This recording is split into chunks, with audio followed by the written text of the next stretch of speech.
Rád by som vám predstavil nové veci, ktoré teraz vyrábam. Sú to diorámy, ktoré svietia. Tu je UVčko. Môžem to zapnúť aj na ovládanie. Tak toto svieti. Môžem meniť farby, to je jasná vec, ako na všetkých. Podľa toho, kde namierim vysielať, tak podľa toho mi to zasvietí. Vyzerá to jednoducho, ale není to celkom jednoduché. Tu som hodil upgrade oproti tým veciam, ktoré som robil minulé.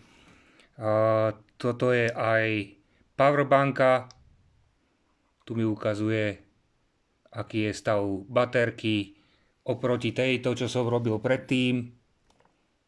Je to upgrade, pretože už je tam aj powerbanka. Tieto tiež svietia.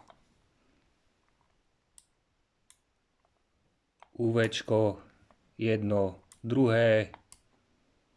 Vyzerá to fakt, že to je celkom jednoduché, ale není to celkom jednoduché. Dalo by to riadne zabrať. Pracujem na tom posledné 2 mesiace.